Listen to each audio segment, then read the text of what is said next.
to Seattle, city of literature. Welcome to a place where we love words. If you like to read, we got just what you need. We got so many books that it's absurd. And if you like to write, you're welcome here tonight. We're truly glad you joined us for our show. And if you are a reader, a poem and story needer, then strap in mofos, cause it's time to roll. Oh, whoa, whoa, whoa, welcome to our friends from lovely Reykjavi, land of the sagas and volcanic ash, where everyone you meet on Lagafigure Street is writing a book that's gonna be a smash.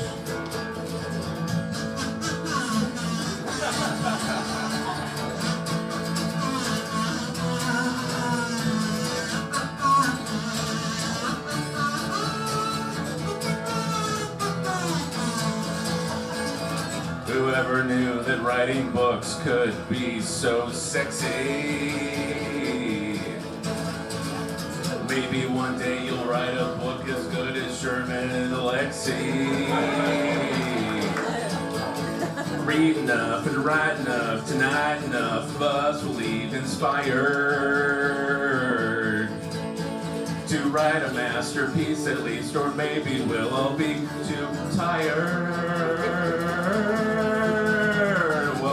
Seattle, city of literature.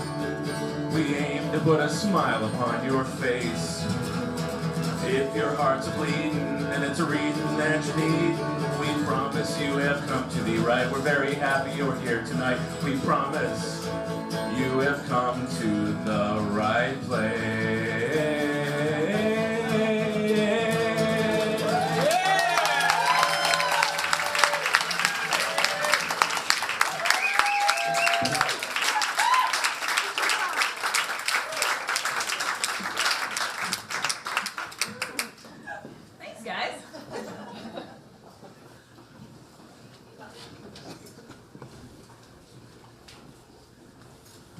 As we said, welcome.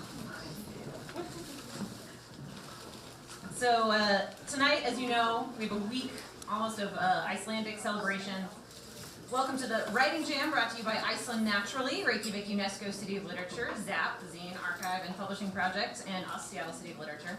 I'm Rebecca Brinson, the Managing Director of Seattle City of Literature, a nonprofit which is formed to manage Seattle's bid to join UNESCO's Creative Cities Network as a city of literature. We're also developing programs like this one tonight in accordance with UNESCO's global priorities.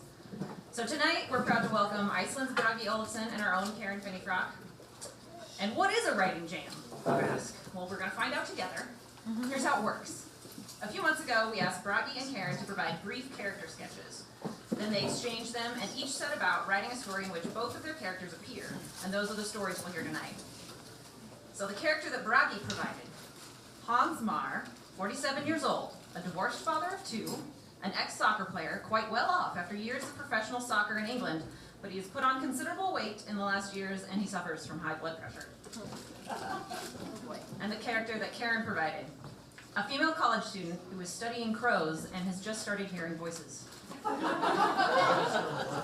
So after we hear Karen and Bragi's takes on these characters, you're invited to construct your own zine of these stories themselves with ZAPP, which is set up in the back corner over there. So stick around after the reading and make your own stuff to take home. Let's get started. Karen Finneyfrock is the author of the poetry collection Ceremony for the Choking Ghost, which Bus magazine raved. Finneyfrock's work strikes the perfect tonal balance of humor, devastation, and real storytelling. Never just using metaphor for metaphor's sake. Karen was also one of the editors of Courage, Daring Poems for Gutsy Girls, about which the stranger said, "Courage feels like the cool older woman who sits her little sister down, stares her straight in the eye, and gives her the kind of blunt, funny, rude advice that will forever alter the course of her life." Karen is also the author of two beautiful books for young adults, The Sweet Revenge of Celia Dore, and most recently, Starboard Murphy and the World Outside. Of the latter, Booklist wrote, "The language manages to be simultaneously quiet and passionate, and the numerous characters all shine through with full backstories, creating a unique and fully immersive reading experience." But the real reason we asked Karen to participate in tonight's Writing Jam is that we are all thrilled every time we see her on stage. Her emceeing is top-notch, her performance poetry will slay you, her long prose will haunt you, and you're about to witness her mastering a whole new form, the short story. Please warmly welcome Karen Finneyfrock.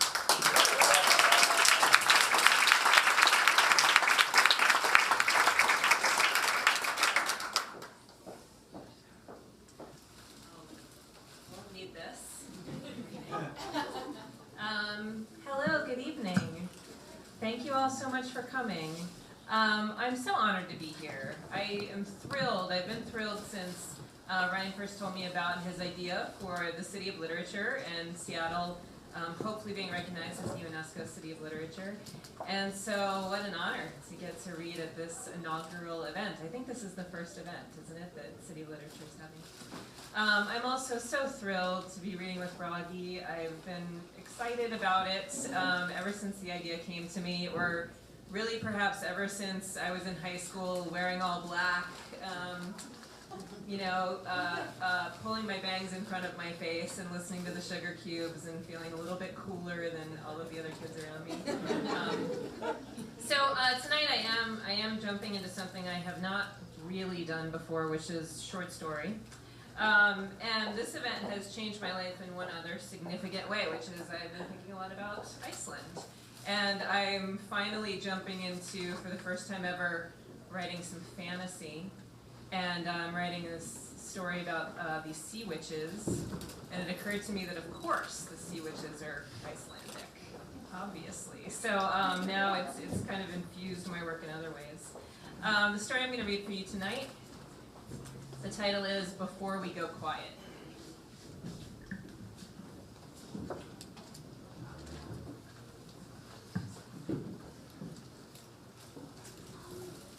Before we go quiet. I'm like you. I love my mother. I picked chocolate cake on my birthday. I would take all the abandoned animals and love them to stuffing if I had a house big enough to keep them. I don't like the news. I don't like to see plant beds that aren't watered enough, or wide green lawns that aren't near a river. I see ghosts too. Everything is haunted in some way. The metal chairs that line the gravel walkway, the military helicopters that can function as planes, the jean shorts and fringe tops of the tourists, all full of ghosts, seated or flying or worn as a second skin, ghosts everywhere with us. Not that I need to tell you. Earlier today I sat under a shade tree on a hill. The tree was full of ghosts. Ghosts love cool, dark places, which explains basements and wells. Dungeons explain themselves. "Excuse me," said a ghost when he stepped on my foot. It's funny about ghosts.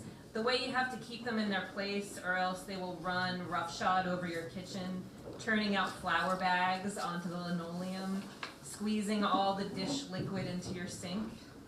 So I was surprised when this ghost apologized, and at first all I said was, "Huh?" "First day," he said, standing awkwardly and too close to the tree, the way a kid hides in his mother's skirt. "I had a doctor's appointment scheduled for today at 2, he said. Other ghosts in the tree shot nasty looks at us. The new one was talking too much, and they wanted to watch the military boat roll confidently through the sound, or the mountain snow melt without listening to him yammer. They were veteran ghosts, already quiet, bobbing along on time like buoys in a wake, barely moving like sheets drying on a line. "What about you?" said the ghost. "Why are you at the sculpture park on a Tuesday? Shouldn't you be at work?" "I should be in class," I said, "but I got kicked out. I don't want to talk about it." A crow companion cawed ironically in the tree. In a few hours, it would fly 20 miles north to roost in the wetlands. "I'm Mary," I said. "Do you know your name?" "Yes," said the ghost. "My name is... It's..." He moved closer to the tree, deeper out of the sunlight. "Maybe the first letter," I said. "M," he said. "No, H." Of course, you and I know that by nightfall, he wouldn't know what a name is, or a country, or eating, or dreams. The old ghosts around us couldn't even start the alphabet or count to 10. Yesterday I was smelling things, he said. I felt chilly, and I wanted to have a drink. My ankle hurt. He looked down at his inexact body. I'm worried about my kids, he said. Can you find them? They need to know I love them. Unlike us, most people don't know about the ghosts that hang from the living shoulders like rain ponchos, or drape their legs from windowsills, or collect in the corners with dust. They foolishly imagine that ghosts haunt houses, or imbue their spirits into amulets, or roam the halls of museums moving medieval armor around. You and I know that ghosts can pop up anywhere, blown over the ocean like styrofoam peanuts, or balloons released from playgrounds with tagged strings. H's children could be anywhere in the world. I would never find them. I tried to help a ghost once, and that's why I got kicked out of school. Did you tell them you loved them when you were alive? I asked. Of course, he said, every night, every time I kissed them, even on the phone when they were with my ex-wife. I bet I said it 3,000 times. Before they could even talk, I whispered it over their bald heads. Could they have misunderstood, I said? Did they think you were joking or being sarcastic? What? No, said the ghost with disgust. Then they know, I said. Who knows, he answered, because already he was showing signs of going quiet. He gazed out past the branches of the tree over the deep and glistening Puget Sound. What was the best part of living for you, I asked, to bring him back. I admit it, I was lonely. I was killing time away from my parents since I got kicked out of school for trying to save my lab partner's life. There was a feeling I had with other men, said the ghost, like we were dogs in a pack. We ran in the sunlight over a field so green it clashed with the actual grass. The epitome of life is health. We were so beautiful. I think we were heroes or something. Maybe we were knights. He obviously wasn't a knight. He was probably a stock trader or a jockey. I've got to get back, he said suddenly. I've been gone too long. They'll be worried. Ghost panic. It strikes the new ones out of the blue. He pushed away from the tree and took 2 steps down the hill before recoiling from the sunlight and stumbling. The crow in the tree started an alarm call, an unsyncopated series without repeats. Ghost panic always alarms crows. You and I know that, but including it on my research paper got me kicked out of school. A second crow flew in and joined the call. The other shade ghosts started stirring, their milky bodies mixing into froth. They began that low, throaty grumble they use to warn us that they're getting angry. Anything can happen when ghosts get angry. Disrupted cell phone calls, food spoiling in its wrapper, children tripping on the walk. What are they? H screamed, looking wildly around the tree. They're just crows, I yelled, causing a few of the living to look up from their phones. Come back into the shade.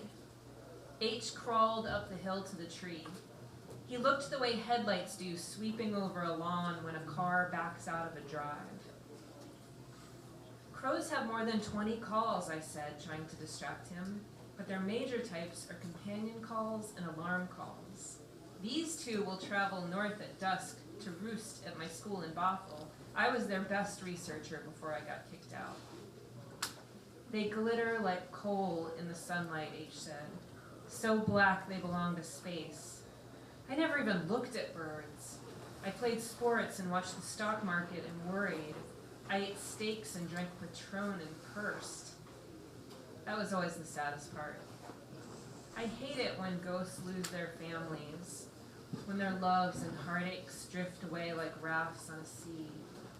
But I feel worse when they recognize the world they missed, when they realize what they lost to distraction, compulsive behavior, repetitive thought. Before they go quiet, they realize they will never jump in a cold lake again and hate feeling so cold. I could take you to see them roost, I said. You've got enough time. What's time? Said the ghost.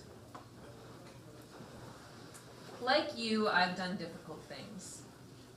I walked through the city at night screaming for my grandmother after she disappeared from the house. I held my cat's shoulders when the vet gave the injection. I made it through my sophomore year. But like you, I wasn't prepared to escort a new ghost on public transit. I did it on a whim, which is one of my character flaws, or strengths, depending how you look at it. Once I picked up a wandering dog in a parking lot and drove it up and down every street in Wedgwood to see if it recognized any of the houses. It curled up and went to sleep in the passenger seat, so I bought it a hamburger and let it out in the park. Of course, I ended up missing another class, which is ultimately why I got kicked out. The trouble with taking a ghost on a bus is one glimpse of a dark alley and he might slip through the window. Too many talking humans and he might break the glass or blow out the radio signals. Young ghosts are volatile and finicky. Lucky for us, the bus stop was shady and the window seats were all taken. My new ghost hovered beside me as I clung to a strap, distracting him with talk about crows. Facts about crows. 1. Crows use tools. They crack nuts with the tires of cars, obey the walk signal to get into the street, dig in the dirt with broken spoons. 2. Crows remember faces. On campus, we started wearing masks so they wouldn't harass us. I wore Marilyn Monroe. My lab partner, Jason, wore a wig and glasses. Jason said I looked better as a brunette. 3. Crows have funerals. At the body of a dead crow, a group will gather and observe, look for the cause of death, caw and flap and scream. It's called a cacophonous aggregation. I shouldn't have mentioned funerals. H started to shudder like a strobe light. I kept muttering crow facts to him, but people were watching. I tried to pretend I was reciting facts for a test, looked at my notebook like I was memorizing a lecture, but that didn't stop the nosy woman in the elderly seat from gawking. What? I yelled at her. What? Which is exactly the type of behavior that got me kicked out of school. The trip to Bothell took an hour. H was beginning to fade. He stared for so long at a girl's yellow shoelaces that I thought he was done for, gone quiet even before dark. But he snapped to attention to ask me if the bus was taking us to heaven, which made me so sad I had to bury my face in my notebook. Yes, I told H. The next stop is heaven. We're almost there. We arrived at my campus 20 minutes before dusk, giving us enough time to walk from the bus stop to the wetlands. A few early arrivals, 4 or 5, flew over, importantly, vanguard birds on surveillance duty. H wavered beside me in the waning sun. He would love the closeness of the wetlands as much as the crows, but we had to make it down the shadeless walk first, and he was already starting to quiver. Looking at him was like looking at an old television, the picture growing wavy and thin, jumping from side to side. A few more crows flew overhead. Some landed on the crown of the library, waiting to fall in with the larger flocks. It reminded me of standing on the sidewalk in Portland, hearing the drums coming and knowing the Rose Parade was drawing close. The sun sank below the tree line, and H grew a little stronger. He was becoming a true ghost, each minute closer to night. I continued along the path, past the parking deck, toward the tennis courts. That's when I heard the voice. It wasn't a crow. Mary? What are you doing here? It was Professor Kepner with his pompous gray ponytail, King Kepner with his courtiers, the science students. My lab partner, Jason, was with him. Mary, I don't mean to embarrass you, but I'll have to call campus security if you don't leave immediately, Professor Intimidation said. Professor Overreactor stated. Professor Ruin Your Life if you make one mistake rattled on. I'm just here to show my friend the crows, I said. Then we'll leave. It's his last chance to see them. Professor Secrecy glanced at Jason. Mary, do your parents know you're here? Let's walk back to my office. He stepped toward me, and I stepped back. The crows will be here in 5 minutes, I said. He can't see them from your office. Who can't see them, Mary? Said Professor Blind. I put a lock of hair in my mouth and chewed. Jason, why don't you take the class over to the soccer field and observe the birds on the astroturf, said Professor Concealment. I knew what he wanted from me. He wanted me to pretend that H was just some dust catching the evening light, that ghosts were not crowding into the wetlands like passengers boarding a ship. I know you've had to do this too. Meet with a teacher and pretend a ghost wasn't dangling from her earring. Talk to the police officer as if ghosts weren't toying with his badge. Stand before the judge while a ghost rose up behind her dripping teeth and claws. But I couldn't do it anymore. Since the day they burst through the doors of the lecture hall, flooded down the stairs and demanded the podium, so many new ghosts, the product of the world's conflicts, bombarding into my animal behaviors class. Who wouldn't screech with fright? Who wouldn't run to the dais and pull the lapel mic from a dean? You remember it. I was trying to save my fellow students, to throw myself between them and the raging dead. Who wouldn't have kicked a chair, overturned a table? And who could blame me if I missed? Call it friendly fire or collateral damage, injuries sustained in the line of war. Not all ghosts are docile. There are some who wish us harm. These living with their see-nothing eyes don't know that. So I was trying to explain it, again, to Professor Ponytail when the big flock came over, darting every direction in the sky. They came in, largely silent, swooping down to the fence posts and branches. The two from the sculpture park were there. I could tell by their missing feathers. They filled the sky like a bowl full of black fruit, some flapping and some gliding by.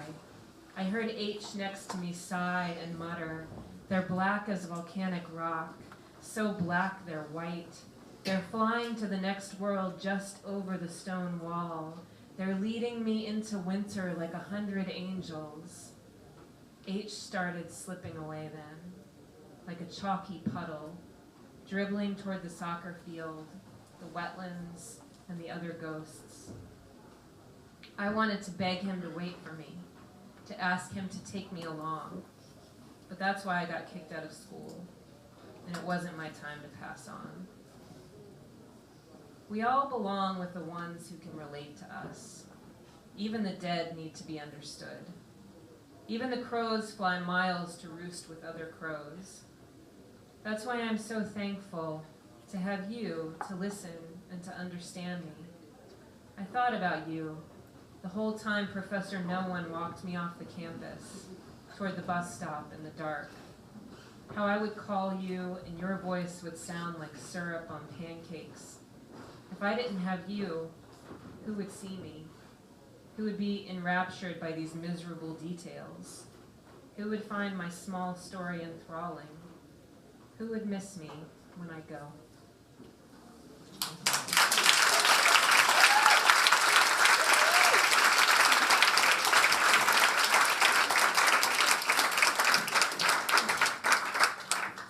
Thank you so much, Karen.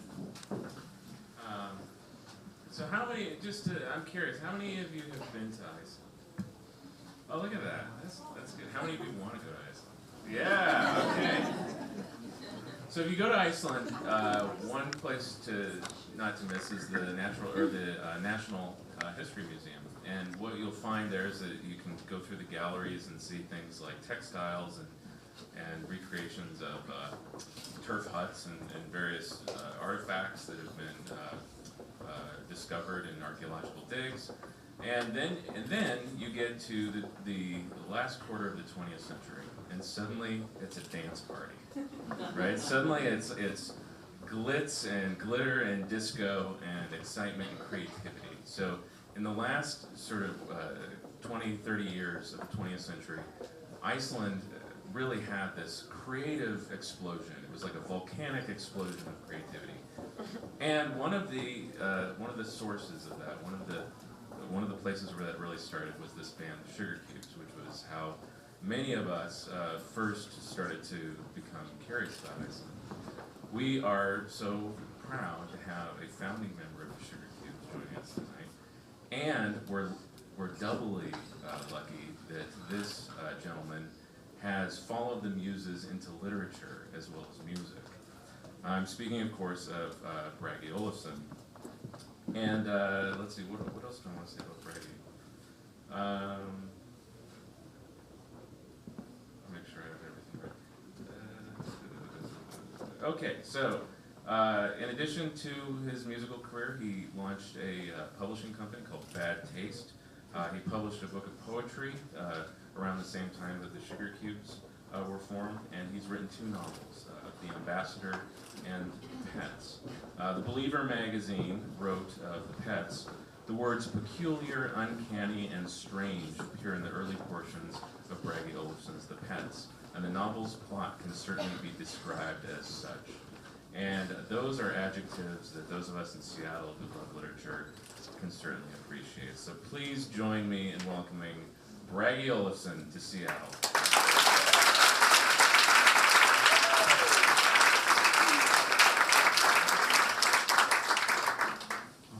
Thank you, Ryan, and thank you so much, Karen, for the wonderful story,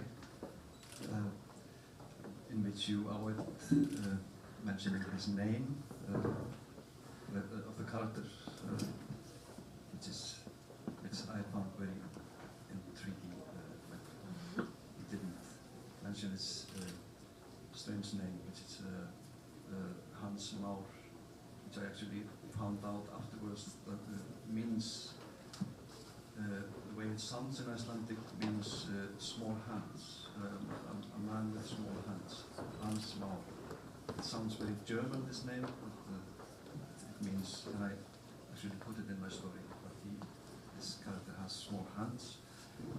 I must correct something you said, because you talked about 2 novels. These are 2 novels in English, but there are more novels in Icelandic. And I also wanted to, because you spoke about the National History Museum in Iceland, which I hope you will visit when you come to Iceland. I actually live just 100 meters away from that museum. The thing that got me most excited about the Natural History Museum in Iceland was when I went there for the first time when I was a kid. It was a small home.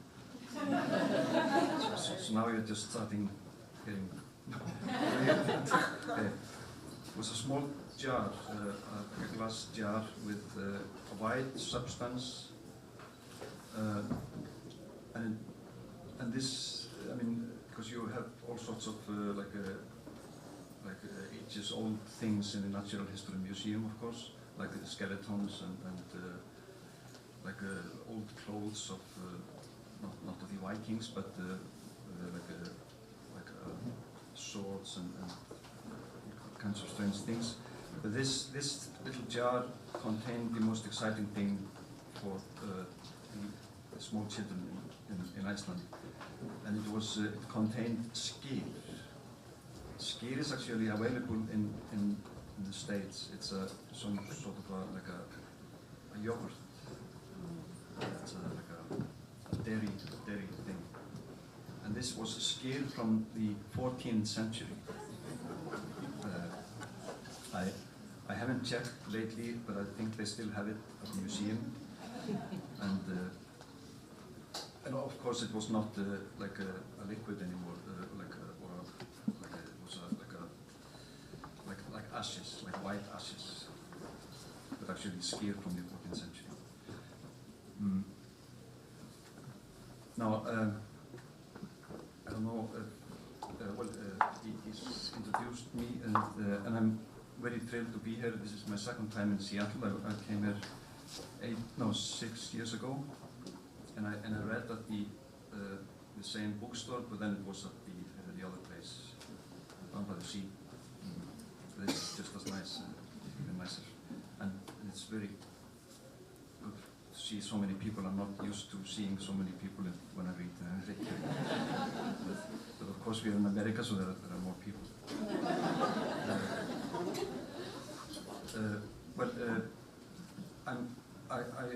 I shall not say anything about the story, but I'm very I was very pleased to have this character handed to me by Karen, the character who hears voices, and also that she was a female, and this gave me the first opportunity in my writing career to write from the female perspective, point of view. I don't know if I succeeded, but someone told me that the character, she sounds older than she actually is in the text, but I don't think so. You have to judge for yourself. Well, the story is called a brilliant career with a forward and an afterward. And although it starts by apologizing. The story starts by apologizing, and it says that you should never apologize. But I have to apologize for the length of the story. But since I was coming here to the United States, to the West Coast, I maybe unconsciously I thought I should write a rather long short story, because I was like I had to fly for 8 hours. It's even the story has even got chapters. Now I feel that it is some sort of like a short novel, which is maybe, so I've just published it as my next novel. I mean, but I hope it's not too long to listen to, especially because I have to speak a little slow, because I'm not an English-speaking person. Well, a brilliant career with a forward and an afterward. To go prefacing things is as bad as to begin by apologizing. I never apologize for anything. But here is just a brief forward. This is not a simple story. Nothing in this world is simple. Even I know that at age 19. That 2 + 2 doesn't exactly make 4, for example, is not simple. The correct solution to that equation is a rather complex number by the looks of it anyway, 3.9745 something, which is, of course, very close to 4, but not quite. I expect some people will wonder about this assertion of mine about the sum of 2 + 2, whether something has gone wrong with my head, perhaps. But a person should always assert things, otherwise they're hardly worth mentioning. As I said before, never apologize. Be single-minded. At 19, I don't consider myself a Christian. I'm not a Christian, and therefore, in concluding this forward with a quote from Martin Luther himself, I will substitute the word single-minded for the word Christian. It is not a mark of a single-minded mind to take no delight in assertions. On the contrary, no one can be single-minded unless he delights in assertions. End quote. For example, the person who told me about 2 + 2, a colleague of my father's at the university, a chemist who also says I'm 20 years older than I really am, which naturally I take as a compliment. He didn't just conjecture that the solution was 3.9 something, he outright asserted it. Chapter 1. An oyster catcher, not a crow. I would have paid no particular attention to it if I hadn't been so interested in birds, crows in particular.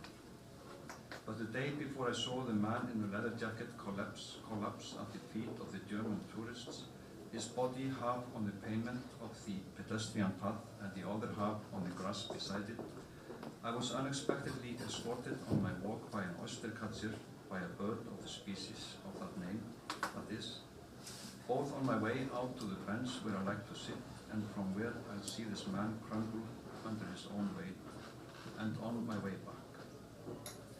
I I know now that the man's name was Hans Már.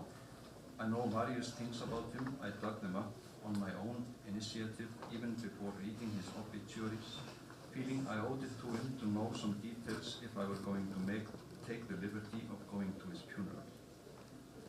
But concerning the oystercatcher on the path, of course I had noticed the bird before, though it hadn't particularly sparked my curiosity. Why not? Why hadn't a noisy bird with an orange beak and eyes to match caught my attention when, as I just got through saying, I am interested in birds? Well, because that dark, gloomy, gifted bird, the crow, overshadows other winged beings in my mind these days. I am outright studying crows. Not on an academic level, but in a fairly systematic way. My interest grew out of my enthusiasm for the crow's cousin, the raven. I don't feel I have to waste words on why I'm fond of ravens, who isn't familiar with Poe's poem about the ominous bird. But perhaps fewer know how much that poem influenced the other paramount poet, Baudelaire. Baudelaire outright translated the raven into French. But with this in mind, turning back to the oystercatcher, when I first noticed it on the path, I let the racket it was making get on my nerves a little, when I might have simply pitied it for the shrill and grating sound nature had bestowed on it. Or I might even have given it a nod, which is obviously the thing to do when you pass a bird that is not in flight, just as you greet pedestrians on the path but not runners. What glued my attention to this particular bird, this oystercatcher, was, I assert, strange enough to warrant many words indeed. Yet the only reason I bring it up here, before beginning to tell you about the man in the leather jacket, is that this bird's conduct foreboded, I feel, the real thrust of my story. I must, however, interject that what occurred in my life in the instant before the man in the leather jacket died had begun occurring several days earlier, but it hadn't dawned on me that it might reoccur, not even when it did reoccur. Even the third time it occurred, I was pretty sure this had to be the third and last time things come in threes and all that. But I was wrong. Wrong about what? I guess people would ask. I'm talking about the voices I heard, that suddenly piped up in my head. It's not like me to speak of such things without blushing. I'm pretty sure I'd shake my head and furrow my brow if I had to listen to someone else go on about this stuff.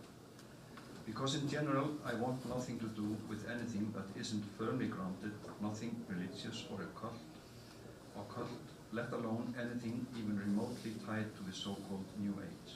I drink coffee, not tea. To me, the poets Edgar Allan Poe and Baudelaire show us the world as it is, not as it might conceivably be under the surface. Poe's raven is only a raven for all its meaning, exactly as Baudelaire's albatross is only an albatross. But back to the oystercatcher I met on the path. Since I listed the colors that adorn that bird, I feel it's also right to mention that Hans Már's distinctive colors were basically the same as the oystercatcher's. His leather jacket, nota bene not a bomber jacket as per usual, was black, as were his jeans. He wore a white shirt with an orange tie and pale red sneakers. Even the color of his face was pretty close to the color of the oystercatcher's feet, pale red or pink, none too healthy looking. I also noticed when I came up to him as he lay on the ground that he had unusually small hands. For some reason, I find it uncomfortable to see small hands on a man, especially the ones on this man. You might say the girth of his fingers was proportional to the girth of his waist. Thinking back, and given how things turned out, I feel I knew as soon as I saw this man come walking towards the German tourists on the path, that some misfortune hovered over him, something bad was impending, soon help would be needed. Here I am, after just saying I never flirt with the occult or supernatural, sounding as if I could foresee the future. But now I have to go back to the calendar day before the incident with Hans Már occurred. I'm also going to try to stick to present tense. Present tense sounds more convincing than past. Those oyster catchers I mentioned, they usually perch on a tall barbed wire fence enclosing the airport, usually on one foot. Somehow they manage to hide the other foot. When I have about 100 meters left to the bench I mentioned before, I notice one of the oyster catchers alighting on the path several meters ahead of me and immediately perceive that it has no peace of mind. It shrieks and screams and goes running off down the pavement as if its life hangs in the balance. First, I think it wants to show me something, that there must be something very remarkable up ahead that I, as a person, wouldn't have the sense to take notice of without the aid of something from the animal kingdom. But again, I am wrong. There is something nearby that it doesn't at all want to show me. It's leading me away from its nest. I estimate that it escorts me, or I follow it, some 15 to 20 meters. And when it takes to the air with a flap of its black wings, for a few instants I am afraid it will attack me. Roughly half an hour later, when, having sat on my bench and looked out to sea, I head back, the same thing happens. The oyster catcher flies up the airport fence and down on the path ahead of me, and with the same urgency as before tries to lead me away from something. The truth is, I feel as if something similar has been happening with those voices that have been making themselves known in my head. And again, I am surprised at myself to be saying such a thing. For I repeat, as I said before, I view the world as if there were nothing below the surface but what the surface reveals. When I first started entertaining the notion that I had a talent for writing, I must have been about 15 or 35 according to my dad's friend, the chemist. That was the first rule I established for myself. Never assume that the surface conceals anything other than itself. But now, roughly 2 years later, I have my doubts. For I definitely get the feeling that the detached voices in my head are trying to draw me towards some region I don't recognize, down some perilous twisting path, and it just so happens that paths like that are called in my native language crow's paths, even though crows are not found in that country. Chapter 2, The Path. Since I moved here with my parents, I guess it was about 2 months ago, I've come down here to the sea almost every day to walk and think, usually in late afternoon after school. You could say I discovered this path by chance, because the day after our family moved into our apartment in the faculty housing right by the university, Mom and I had a quarrel that resulted in me stomping out in a huff. I decided to just follow my feet, and they led me to the path in question. But what got Mom and me quarreling was that I was not exactly pleased about having been taken from my natural surroundings to some country that I had no say in judging the suitability of, in a part of the world where there's not one crow, not even stuff. I will admit that I originally came from this country. I even speak the language, but I've never lived here for more than a few weeks at a time, which nota bene is why I've never been to the path. In the end, I was very pleased to have my feet led the way. My anchor at Mom soon drained away, and I forgot myself entirely on this winding stretch along the sea, despite a noisy airplane that took off, spewing the requisite fumes. I felt as if I were in a completely sheltered environment, as if this path were a way into my own self, which is a sort of a contradiction, given that if there is any environment that affords me no shelter at all, it's my inner self. Especially after voices other than my own started piping up in my head. But as I mentioned before, a rather strange incident occurred right near the bench where I usually sit the day after the oyster catchers escorted me. That incident also involved a voice. Although it occurred somewhat after the voices had first piped up, it was unprecedented in that I outright saw the source of the voice I heard inside me even as I heard it, while also perceiving that it was not reaching me along a straight path from the lips of the person it came from. Those lips were too far off for the sound waves from them to cover all that the me sitting on the bench and Hans Maur and the German tourists that accosted him as he walked along, they were at least 20 meters, probably further than I had gone the day before under the Oysterkats's escort.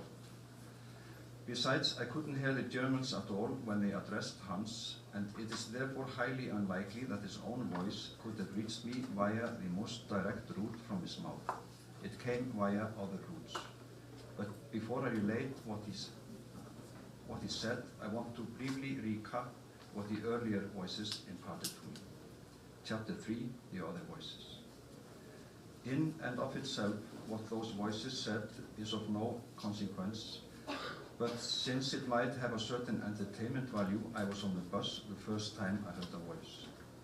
There was bright sunshine and perfect calm, which I remember because it was the exact same weather as when I saw Hans fall on the path, and that kind of weather is fairly rare in this country. I had just sat down on the bus when I heard, as if toward the back of my head, a young man's voice say with no preface at all, "Get off one stop early and don't forget what you wrote on the back of the ticket." Then the voice fell silent and I heard nothing more except the chorus of ambient sounds on the bus, people talking in the seats behind me, the mechanical female voice from the bus's speaker system announcing the street or neighborhood each time the bus stopped. Of course, it seemed strange to me to hear this voice in my head, but I didn't think too much of it then. I gave it much more thought later in mulling over the Oysterkats's urgent antics on the path, leading me away from something. Wasn't it conceivable that by urging me to get off one stop before I had meant to, the voice was trying to stop me from carrying out the errand I had set out to do? 2 days later, I was in the bathroom this time. I heard another voice slightly older than the one that had talked about the bus stop and ticket, and it said to me verbatim, "You stole that." Not until I was out of the bathroom and had asked myself what on earth I was supposed to have stolen, did the answer to that question come to me. "You stole the gum," the voice said, quite accusingly. This really unsettled me, for I did have gum in my mouth, I who almost never chew gum. But I hadn't stolen it, I had merely taken it from the pack Mom kept on the kitchen table. Granted, I had not asked permission. Asking Mom's permission to take the gum would have triggered a big lecture on how unbecoming it is when young women chew gum. Over the next few days, some 4 or 5 voices cropped up in my head, no 2 alike, but all of them male. Yet it was not until I heard Hans Maur that I saw reason to attach particular meaning to them. Though I note that in 2 of these 4 or 5 incidents I was in the bathroom, hence I have now been accosted 3 times by someone I don't know while in the shelter of a closed bathroom door. I say closed and not locked for a reason. I don't like to lock the door behind me when I enter the bathroom.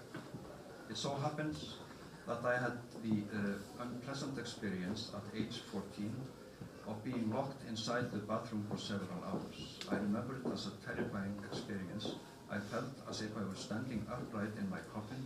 Like every wall in my parents' house, the bathroom walls are dead white, and Mom and Dad's voices beyond the door were at once the gabble of the minister in the church and the loud sniffling of the monks.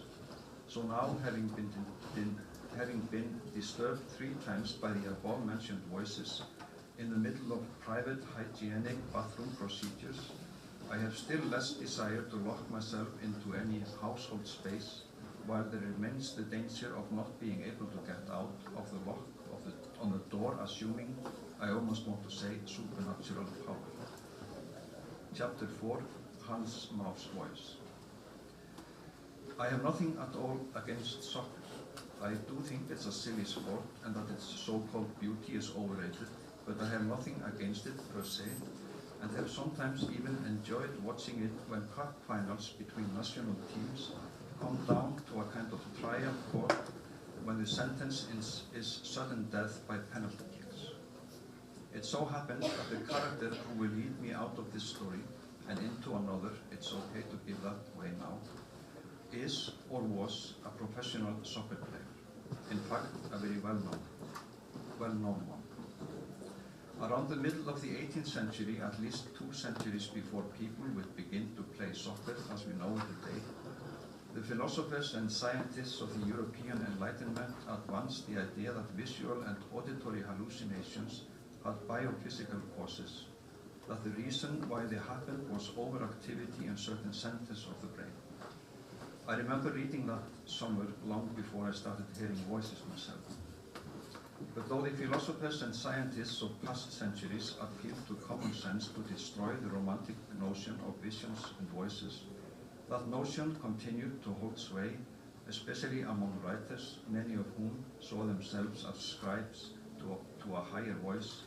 Some felt it was not worth putting pen to paper unless a voice other than their own had whispered glorious things to them from the depths of wisdom and beauty. Rilke and Yeats are cases in point. But what was the voice of Hans Maur, the soccer player, like? Actually, that question can't come up just yet. I'll try to address it later. Because I want to get back to today, which was actually the other day. I had been sitting on the bench for several minutes and was thinking of standing up and heading back when I noticed a couple, a man and a woman of about 70, standing by the breakwater about 20 to 25 meters away from me, and it was as if they had just materialized out of thin air. They looked so lost and forlorn that I decided to wait a bit in case they thought to ask me for directions. They were Germans, as I was about to learn. But in the same way as they had appeared before my eyes, a third person on the path now entered my awareness, a pretty seriously overweight man of about 50. He was beyond the old couple from where I sat, approaching them quite quickly as it pressed for time. In fact, I instantly got the feeling that he was on his way to a place he didn't want to go. As I already stated, the man wore a black leather jacket, black jeans, white shirt, and an orange tie. I don't think I need to repeat that this was the son named Hans Maur. As I later learned, he was coming from lunch at the restaurant above the geothermally heated beach east of the airport. He had lingered over food and wine with a prospective business partner, discussing hotel management, a field he planned to enter. Now I actually can't remember whether I already mentioned that Hans Maur was well off. In fact, by the standards of the society he lived in, he was outright rich, even if everything else in his life had been rapidly going down. He had done very well for himself during the somewhat more than 10 years he played for the English Premier League, in which he was best known for his prowess with his left foot. But though we might suppose that his riches has caused the decline he had experienced in recent years, both in his personal and public life, this was not the case. It wasn't his money that drove him to divorce and deplorable eating habits. And drink, one mustn't forget drinking. Nor had he lost any money to speak of. By the measures of worldly success, all doors should have stood open to him, and doubtless those doors were swinging wide at this very moment in his life. Who knows? But hotel management might have lifted him out of his doldrums, especially when that prospective business partner was a single woman about his age. But as I recollect Hans Maur's approach to the German tourists on the path, I don't really like to think about how things might have turned out for him. It doesn't matter from here on in. At this point, the subject under discussion is myself, or narrowly speaking, that which I experienced during the moment or moments when the Germans accosted Hans Maur and he answered them and sat down without the least preface on the path between the airport and the shore. The subject is always you yourself, even if you are only a girl of 19. I noticed that I just used the word preface. We're almost at the afterword. I won't say anything more about the chain of events on the path, but according to what the old couple told police and me too, since I was present at the chat or interrogation as a witness of sorts to the whole thing, the old people had asked Hans which way it was to the restaurant above the geothermally heated beach. They had just arrived in the country and the place had been specially recommended to them. Hans was just about to answer when he appeared to be suddenly seized with pain. He raised a hand to his throat, stood stiff as a board for a moment, then thumped on the ground, half on the paved path, half on the grass. He simply died. I estimate that it took no longer than 10 to 15 seconds. But in that short time, he had managed to impart what he wanted to impart to me. What I heard him say in his screechy voice, which was screamingly incongruent with his physique, was simply this: stay on the path, but watch what your right hand does, and don't listen to any other voice. Those were his only words. It's funny in and of itself that he should mention my right hand when he was so famous for his left foot.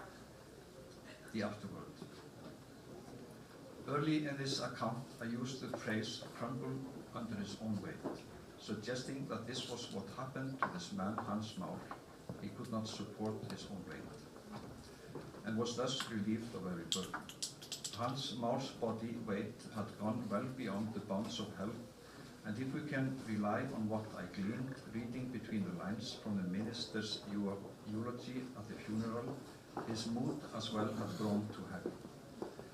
Words from the lips of one mourner in the pew behind me, words which nota bene did not originate in my own head, to the effect that Hans Maur had recently had a really rough time, subsequently confirmed what the minister had got at in his remarks. The beloved and admired soccer star Hans Maur had truly lost it in the sense of having snapped. Of course, the minister didn't use those words, and it was evidently the conviction of this man of God. I couldn't believe that he let this slip his lips in front of the ex-wife, children, and the other relatives, that for the deceased it had been a blessing to be allowed to depart in such a sudden way. But he had had a brilliant career.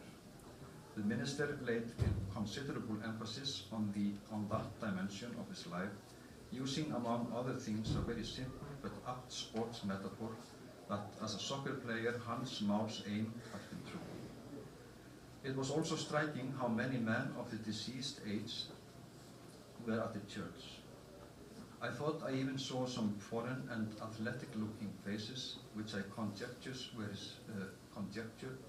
were his former English football mates.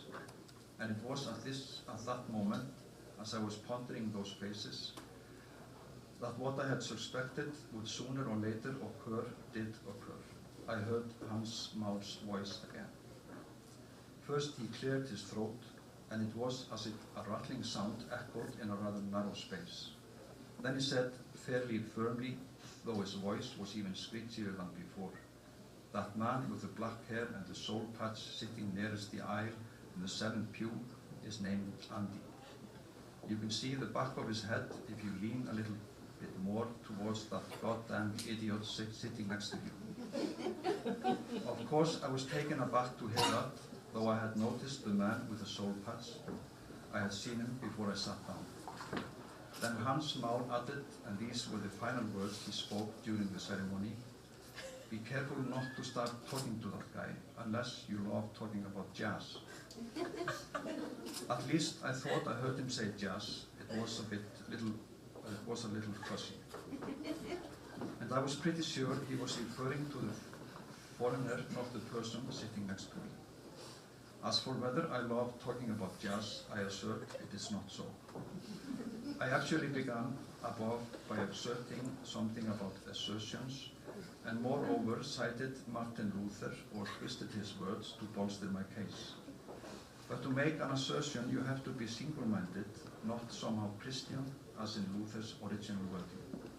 I'm bringing this up again because in these last few moments what has occurred is that I am seeing before me, clear as day, a brilliant career, if I may borrow the minister's words. That I have a brilliant career ahead. Don't laugh. For the first time in my 19 years, I have made a sensible decision to use the material that comes my way, and to be totally single-minded about it. Getting published will be no problem. A famous soccer player, newly dead of a heart attack, is not only as good material as any, he is much better material than most, lying there in his white coffin, having led me, a young girl, away from my own nest, and made clear to me that he has not spoken his last. The title will by no means detract from the appeal, the afterword. As I stand outside the church near the hearse, having just decided to also attend the reception with an eye to gathering more material, music pipes up in my head as if from behind my left ear, your right, a tune by the Thelonious Monk. I recognize the music because Dad plays it sometimes when he's having a drink. Then on the other side of my head, I hear a gravelly male voice say in English, "It's cool how he fades out when the sax comes in." I'm pretty sure it's the piano he's talking about, how Monk himself stops pounding on it as the saxophone starts to play.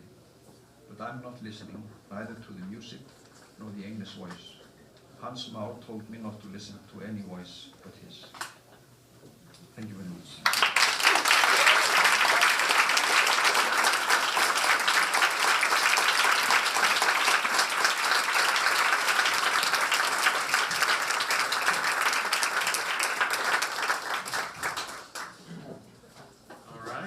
Thank you. So we've been taken from Bothell to a geothermal beach.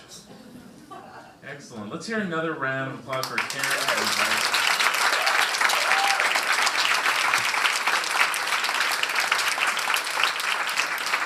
So here's how it's going to work now. So ZAPP, the Zine Archive Publishing Project, raise your hands, wave them. Okay, they're over there.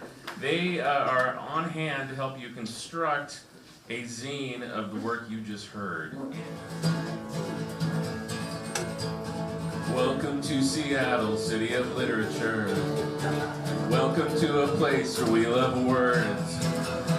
If you like to read, we got just what you need. We got so many books that it's absurd. And if you like to write, you're welcome here tonight. We're truly glad you joined us for our show.